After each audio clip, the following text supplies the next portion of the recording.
Assalamu alaikum. Welcome to I3 Pulse. Today, it is day 10 of the war between Iran, US, and Israel. Will the US step down? Are they hedging their bets? What's next for the US?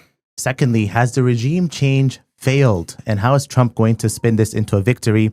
And then finally, with the threats of tactical nukes, will there be a nuclear strike on Iran? Today on I3 Pulse.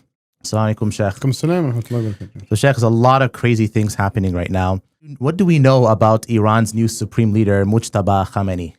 Well, look, he's the son of the late supreme leader who's been there for a long time, like almost 30-something years. The decision is a very military-based decision. It seems the decision has been made from before. The Revolutionary Guard already have decided how they're going to conduct this warfare. And the foreign minister already communicated that they're not willing to concede and even basically speak about ceasefire before the aggression ends. And there's a promise that the aggression will not restart again.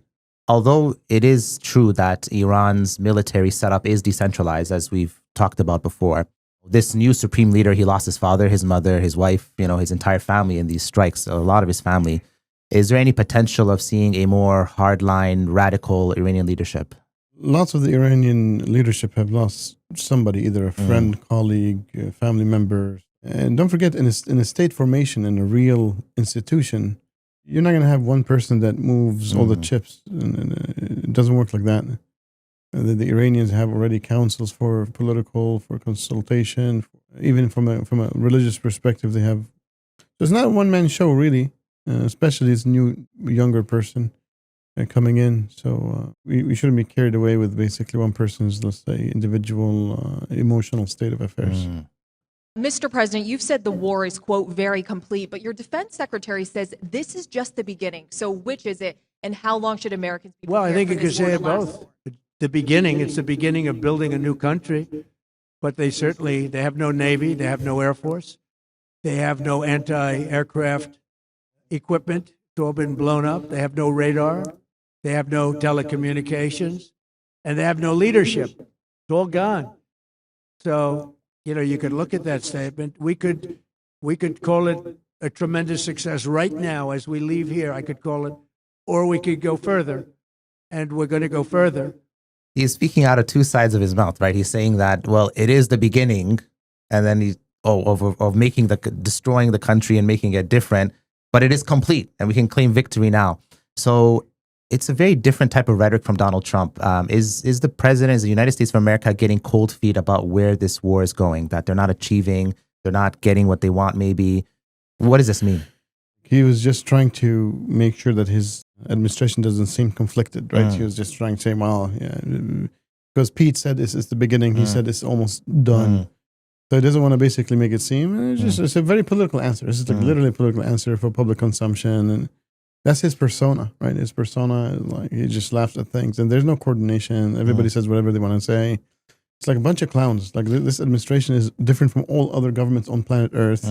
It's different from all administration in American history since the beginning of America, right? Like we've never seen anything like that. So like who would speak like this? It's not a president. Presidential formal, kind of style, it's not a presidential style. So I don't want to take it too much, basically. But Sheikh, he was speaking about the decision to hit Iran. And he was saying that actually it was based on a discussion from Witkoff, Pete Hegseth, Marco Rubio. He starts naming all the people who told him that, Iran probably will hit us. So that, is he trying to push the blame now to them? Yes, that you can say that. This is true. This is the latest clip I saw also about him. Look, the war did not go as planned.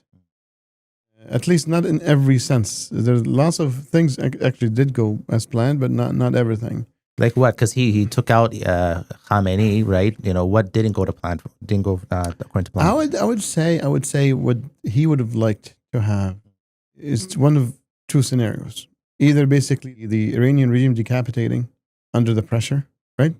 Or he pulls the Arab into the fight and they just watch and sells weapons to the Arabs. So the Arabs and the Iranians just go at it. I think the Arabs took the right stance.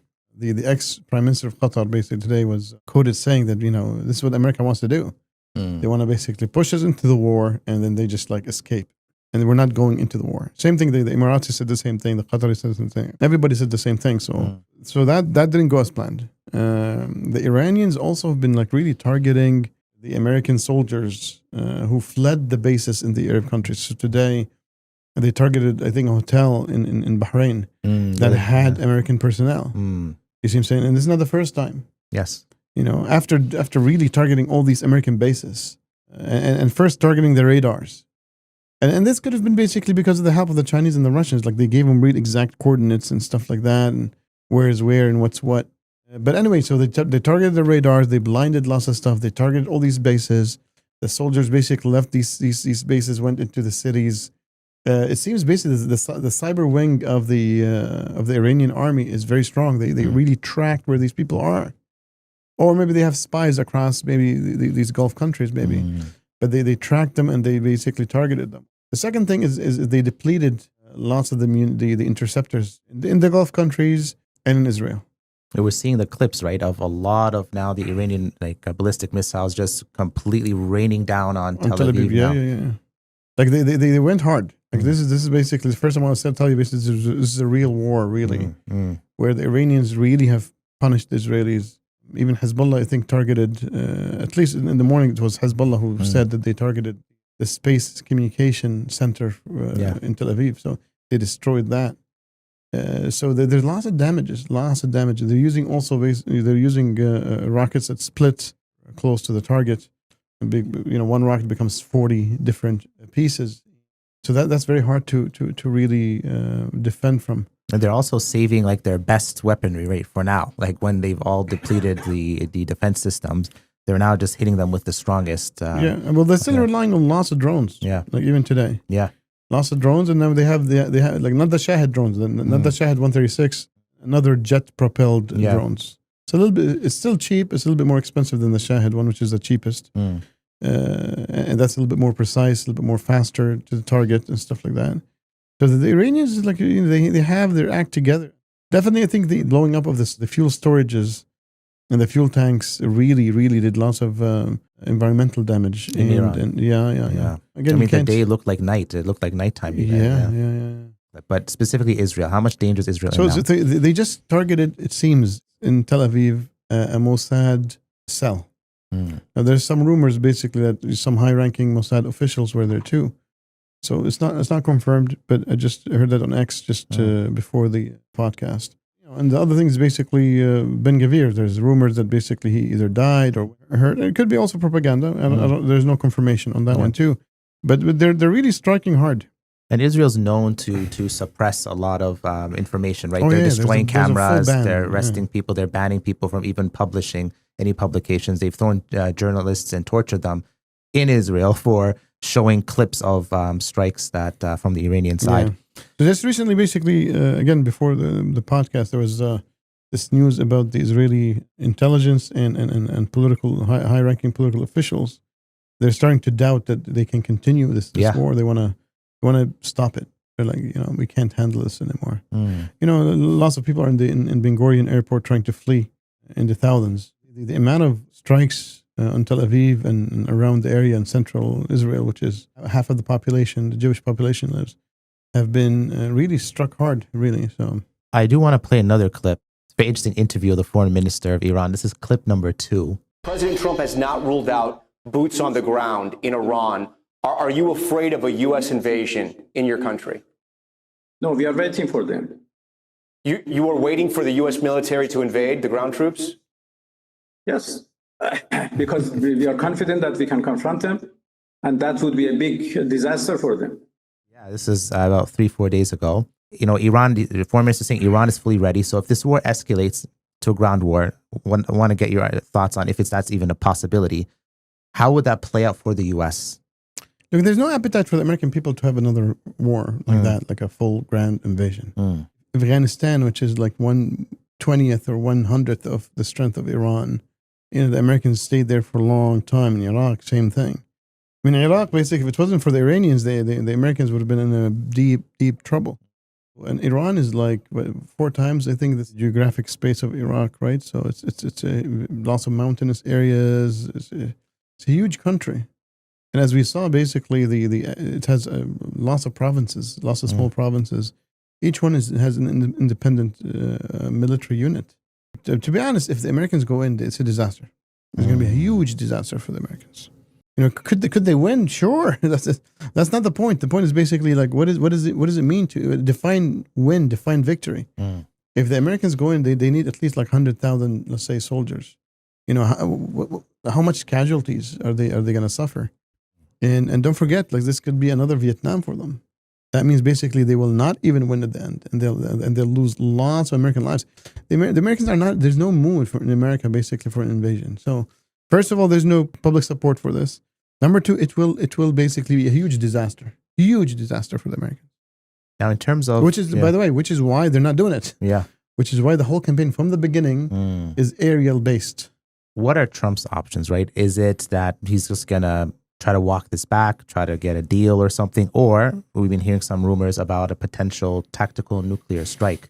Is that something that's possible or even on the horizon? The command and control plane for such disaster scenarios have been sent to the Middle East. My goodness.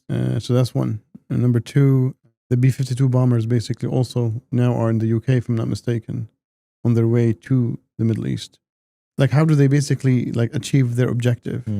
And what do they want to achieve in the first place? Because they told us a million things. Yeah. Like, do they really want regime change, or do they want like control over the Strait of Hormuz? That's the more probable one, really, to be honest. They want the Iranians to give the Americans the keys to the Strait of Hormuz. Definitely, the Iranians are not going to do that carte blanche, right? Yeah, I know this administration is crazy, so I'm not going to fully say no, but it's very unlikely. It's a crazy world, right, where you can never rule out something, right, because the administration is that crazy, which is very sad, actually. Now, speaking of the Strait of Hormuz, right, there is an impact on global oil and economic shock. I do want to play clip 3.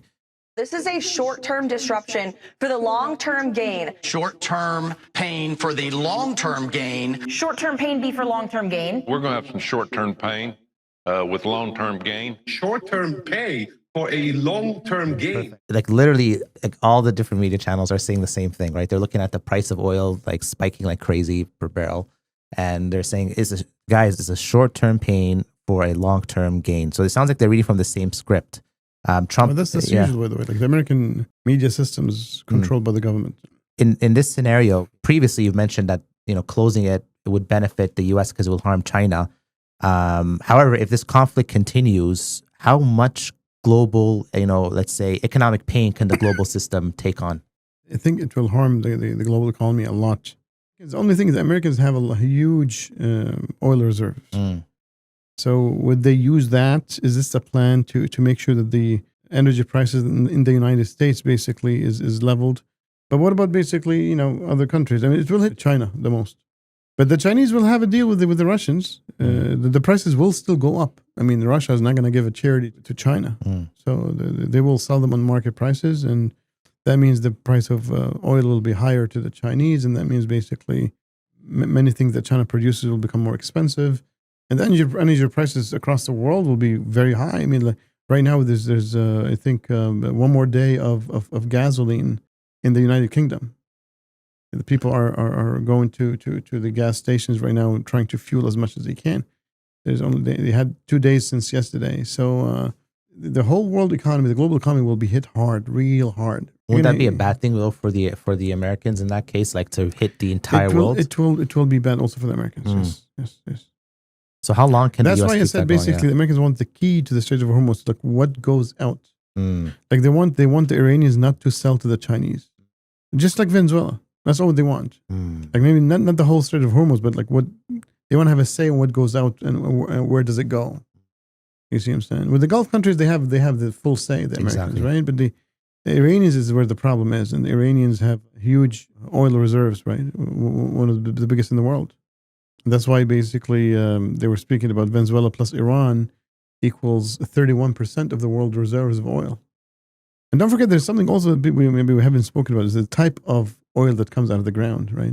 The Venezuelan oil is one of the worst. Oh, okay. Yeah, and the Iranian is one of the best. So it's not just basically about quantity. It's about the quality. Any questions from the audience? Yeah. Are you still sure that the 3 F-35s were not friendly fire? Definitely, they're not Patriot missiles. We're agreed on that. So they're asking are you still sure they're not friendly fire? Well, first of all, they're not F-35s. They're F-15s. F-15Es, if I'm not mistaken. But anyway, so they're F-15s, and they got shot over Kuwait. There's a possibility. So the official story is that the Kuwaiti F-18 thought they were Iranians, and they shot them down. Right, friendly fire. But there's also a possibility that the Iranians have been able to shoot them down. Again, which one is, we wouldn't know, really. It's all possibilities. But the official story is that the friendly fire from the Kuwaitis. But again, you know what I'm saying? Like this, it's like, if you understand how it works, these systems are totally integrated. Yeah, that's a surprising thing. It's almost for public consumption. Right? Exactly. So, I mean, it kind of is an embarrassment, right? If these, getting it shot down by the Iranians. One, fine, but three? Three, yeah, that's... it's like, what are you guys doing? Like, it's just... That's why if you ask me, I still believe it's most likely the Iranians shot them down. Now, speaking about technology and weapon systems, someone asks, it's a great opportunity to try out some new Chinese tech, but this takes time to integrate and train. Now, do you think this will happen, or are the Russians and Chinese still cautious given the history? It's not about cautious. They would love to arm the Iranians. But the Iranians are not going full in with the... So the Americans are always accusing Iran as part of the axis of evil, right? Russia, North Korea, China, and Iran. But the Iranians are actually not part of this axis. The Russians and the North Koreans and the Chinese are. But the Iranians, they want to stay in between leaning towards the Americans, And that's why the Russians and the Chinese haven't given them everything that they need. But they have given them enough support with the satellite imagery and the communication. And there's lots of stuff that basically is on the hush-hush. They don't tell us what they're doing. But from a strategic weapon stuff, we haven't seen real strategic weapons. Wouldn't it be in the Chinese and Russians' interest to support the Iranians against the U.S., especially now that this war is going on, and make this Iran kind of like the Americans' Ukraine? But see, the Iranians are not agreeing to the deal either. You know what I'm saying? Like the Iranians are saying thanks. The Russian ambassador to the UK said the same thing. They're like, we're not neutral. We are actually on the side of Iran. That's the Russian ambassador to the UK said that. It's not anybody. So that's the official position of Putin. So they're not neutral. They are with Iran against the United States. But the Iranians don't want the help. And when the Iranian foreign minister was asked, like, is the Russians helping you guys? He says, yeah, they're helping us politically and whatever it is. So, and the way I see it is the Iranians do not want to take that step, because when they do, from their perspective, it's a declaration of war on the United States. Aren't they in a war already with the U.S. right now? No, that's what I'm saying. That's what I'm trying to say. It's the Americans are in war with the Iranians, not the Iranians. The Iranians have been always saying, we're not in war with you guys. We like you Americans, but you guys hate us. That's the problem. And they've been saying that for a long time. And we saw Ahmadinejad say it during the Bush era. We showed the video a couple episodes ago. Like, it's the repeated theme. Now the Iranians are saying, look, we're not going to take this anymore. We need you guys to just treat us with some respect.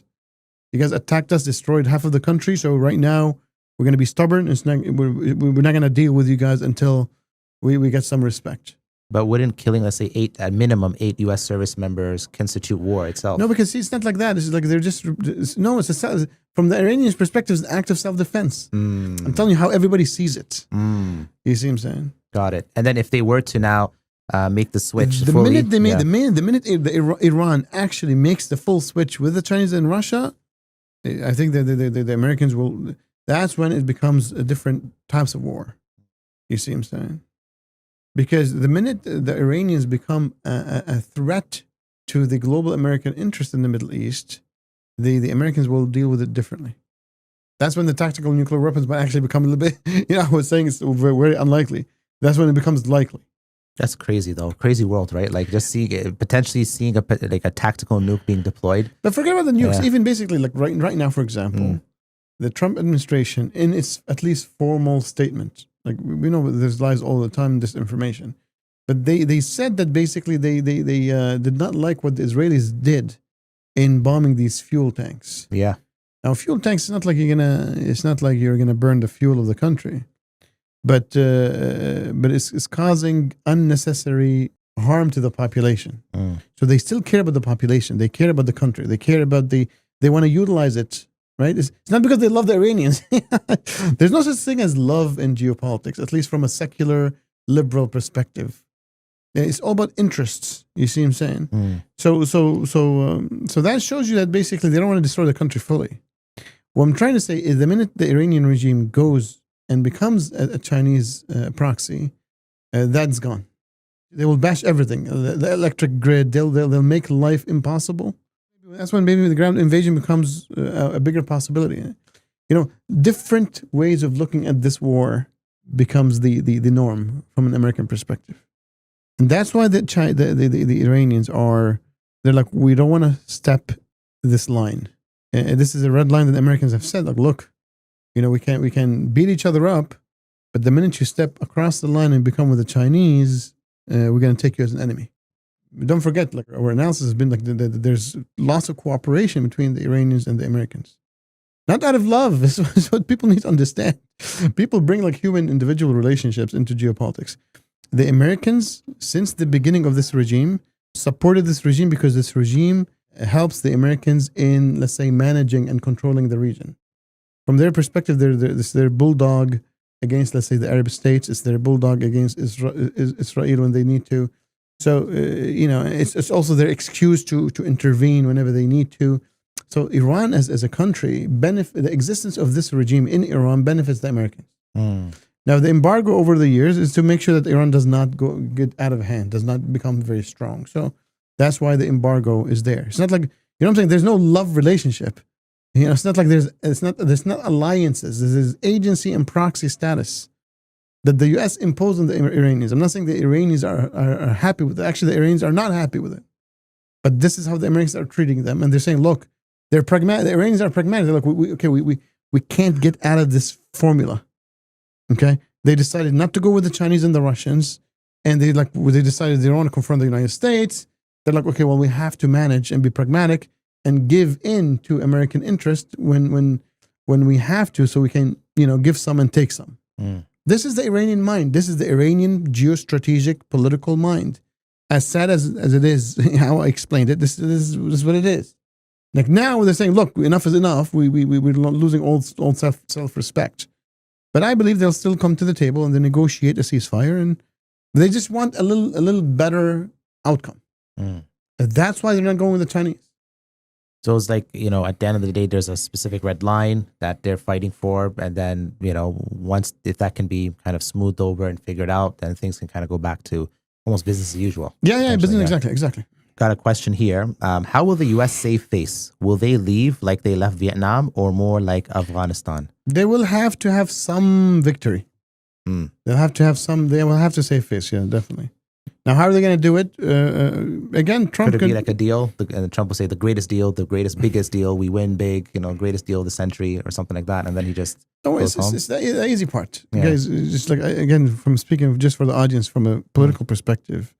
These, what we call this like safe face scenario, this is just like at the end, after the agreement is done. Like, how do we basically like present this to the public, right? It's the last 10-minute PR. There's already teams who have to like shuffle it, and so that's not the biggest deal. Just to wrap this episode up, final section here is about false flags and the potential for this war to be expanded. You alluded to that at the very beginning. The UAE government actually was very furious with Israel recently, and they were denying because Israel alleged that UAE actually had a role in the attack on the Iranian water desalination plant just yesterday. And so the UAE slammed Israel's attempts to claim that the UAE committed the attack. Now, my question to you is, the UAE is saying Israel is spreading false news about Iran. Iran is also claiming that the missile attacks that hit Turkey, Azerbaijan, Cyprus are also false flag operations. So my question to you, Sheikh, is it just Israel behind it? And what's the goal behind this? Are they trying to draw all the other countries into a conflict? Like right now, it's in the best interest of Israel to get basic Turkey in the game against Iran, so they can just like absorb some of the hits. What would it take though to draw the Arab countries and Turkey into this? The Arab countries already said no. Okay, and Turkey said no too. Yeah, they did. Yeah, Erdogan so I'm happy with this like composure. But what concerns me is that just earlier today, the Americans declared high risk for the American embassy in Turkey. They're telling their citizens to leave the country and so forth, or at least they're the employees, government employees, and stuff like that. So that's not a good sign. And what could that possibly indicate? This is where it could be a false flag, a bigger false flag, where basically they want to try to pull Turkey into the game. You see what I'm saying? Like the Americans, it seems, look, we said from the beginning, it seems the Americans want a prolonged war, but they don't want to be part of it. They want to even push the Arabs or they want to push everybody in the Middle East to just, war, and they just like laugh from behind the scenes. So let's see. I hope may Allah protect Turkey. I mean, and they know what's happening. So now this whole drawing in the other countries is not just you're saying, is it just the U.S. or is it Israel and the U.S. both of them trying to do this, or they're both? Okay. Both. One question in the chat before we wrap up, it came up: will Israel allow the U.S. to withdraw? Well, right now the Israelis want the Americans to stop right now. Like right now, as I said basically earlier in the report that just came about, like the Iranians are hitting Israel very hard right now. And I don't think they can take it for even a couple more days. It's the Iranians have played it well. I think many people were surprised. Yeah, I mean, Israel's been talking big game, and then now they're like crying, right? So they were saying like Turkey is next, and they were so cocky, right? Like too much optimism. They couldn't even like smash Iran. So now the Iranian regime is stable, very very stable. They're decentralized. They know what they're doing. It's like you're not gonna be able to. And the country is rallying behind the regime. Did you see how many people came to the square, I think in Tehran, to congratulate the new supreme leader? There's hundreds of thousands of people. It's a sea and ocean of people. So the country is behind the regime. So when the whole populace is behind the regime, you can't really. And the whole Kurds card also was burnt. The Iraqi Kurds refused to go in or to. The Americans right now are in a big trouble. I have to ask this, Sheikh, that it seems like Iran's going to survive this war without collapsing. So how much of a loss will the U.S. be taking in this scenario? And how much of will Israel be the greatest loser, and why? I mean, everybody lost something. I mean, like in war, everybody gets to pay. Like Iran has suffered loss at the end of the day. The Israelis suffered also, and the Americans... The Americans, I think they're going to get the Gulf countries to just pay for the damages in these bases. But there's a mindset, right, that the U.S. is like, okay, look, we come in, we change regimes, we're the powerful nation. Israel had this kind of this aura of like, invisibility. Now it's like they're weak. So would you say they're like that is like the biggest loss in this case? I would say that kind of like what happened in 2006 in Lebanon, where they really got smashed. They're going to go back to the drawing board. I mean, one of the things that the Israelis have shown is their resilience. They're going to go back to the drawing board and they're going to re-strategize and they're going to make new plans. I'm not saying they're going to always succeed, but they did well after the 2006 and they smashed Hezbollah with the pager attacks and so forth. They're the hard workers. They're thinking hard. They're planning hard. And that's something that basically you don't find in the Arab world and the Muslim world in general, sadly. Things are changing very fast. It's day 10. Follow our page, subscribe to our channel, and like, share, comment, spread this in the algorithm, and stay tuned for our next analysis on i3 Pulse. Assalamu alaikum wa rahmatullahi wa barakatuh.